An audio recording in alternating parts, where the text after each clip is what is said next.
As the Paradox Brothers return, there is a lesson that you all must learn. As each day comes nearer, a precious card becomes clearer. The strength of these cards you must gain before the next administers the pain.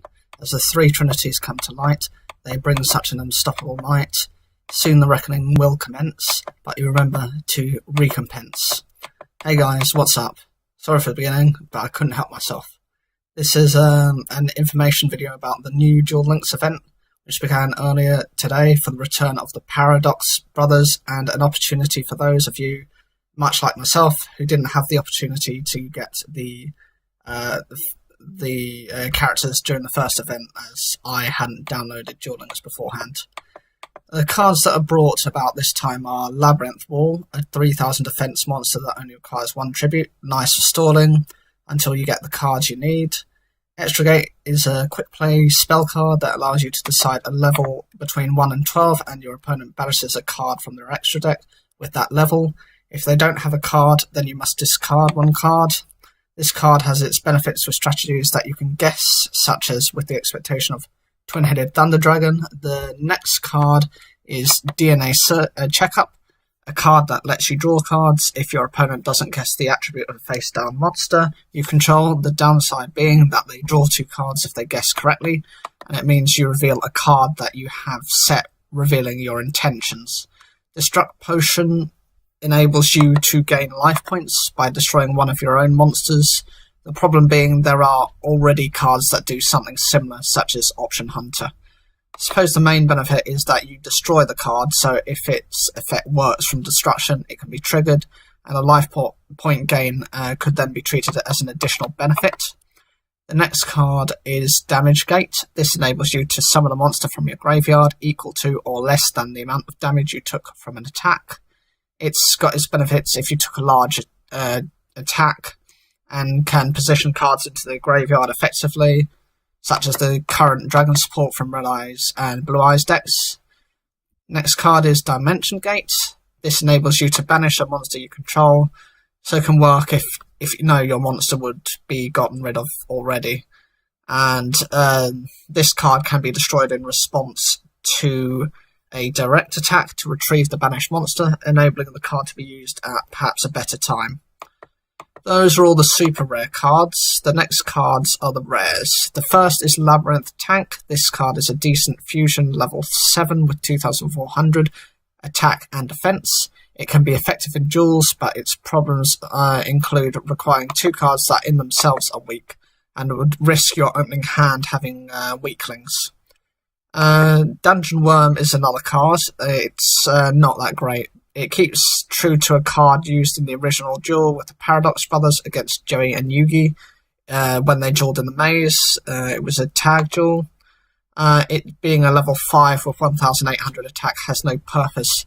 The same can be said, of course, of the Monster Tamer, another level 5 with the same attack. It can be overrun by other cards that are level 4 which require no tributes to summon. Next card is Beast King of the Swamp. It's another one of those fusion substitute monsters, such as like Goddess with the Third Eye. That's another one that's slightly stronger than this. There are already some, so I don't see the point of this card. Gigatech Wolf, as mentioned, is one of the fusion materials required for Labyrinth Tank, and so is predictable within the set. It's to be expected. You knew you'd get one or the other. The next card is a trap card called Heroic Gift. It's very risky, as it is the ultimate risk and reward card. You force your opponent to gain life points until they have 8000, and cannot be activated until they have 2000 or less life points. This means they will gain, at the minimum, 6000 life points in exchange for drawing 2 cards. Not beneficial enough to run, in my opinion. Next card is Summon Gate. It has no purpose in being run in your extra deck, considering it's limited to 5 cards, and each player can only special summon up to 3 monsters from their extra deck. This card won't see play with the restrictions already in Duel Links. As always, there are certain rewards that you gain through points increases. For example, at 100,000 you get Oni Tank, T34. It's got a decent defense stat to it. It's a machine type with 1400 attack and 1700 defense. At 350,000 you get Neo Aquamador. It's a very good card. It's a 1200 attacker and 3000 defense normal monster that acts as a better version of Labyrinth Wall. At 1 million, you get Archfiend Palabyrinth, a field spell designed for Archfiend monsters. They gain 500 attack and can be swapped out by banishing them for a better fiend, providing it is the same level, anywhere from your hand, deck, or graveyard. Lastly, at 2 million and 400,000, you get a copy of Destruct Potion. So there's two ways of you getting this card. So what do you guys think? Do you like the fact that we've got a new event? Do you think this is good to be bringing back characters that perhaps people who hadn't downloaded Duel Links at the beginning for them to get? I think for me personally, as someone, I downloaded this at the end of May. So by that time, I've missed out on Maximilian Pegasus and I've missed out on the Paradox Brothers.